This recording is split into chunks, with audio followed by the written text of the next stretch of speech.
Наместо 21 часот, полицискиот часот денеска ќе започне од 23 часот до 5 часот наутро. Вака одлучи владата на вчерашната седница по препорака на Комисијата за заразни болести. Од денес, угостителските објекти кои имаат тераси ќе бидат отворени до 22 часот и 30 минути. Струмичани се согласуваат со ваквата одлука. Кажете ми дали се согласувате со новите рестриктивни мерки да работат терасите на угостителите до 23 часа?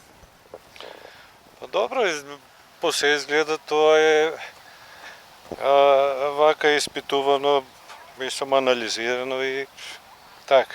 Инаку, сакам да истакнам од тие рестриктивни мерки не можат да траат вечно. Младите луѓе сакат малку да се послободни и така. Да, согласен, нека работат. Да, слажеме се, нека биде до 21. И до Сабале нека биде, нека земат некои пари. Помислам тие ворат до 11. Важни, нека служат, да, нека работат чрез, нека вземат некој денечио, нека достатно на 20 до 10,5, така ли? Да, до 10. До 10,5, важно. Добро, ќе видим сега епидемиолошката состојба каква е, ќе видим.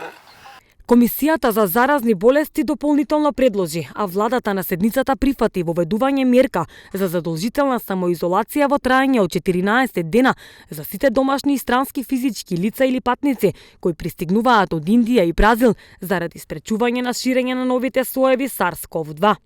А доколку во текот на следните денови, односно од почетокот на следната недела, доколку трендовите продолжат во оваа насока, ќе следат и дополнителни попуштања на рестрикциите, изјави денеска министерот за здравство Венко Филипче. Се уште остануваат во сила сите останати рестрикции со цел заштита на граѓаните од пандемијата од COVID-19.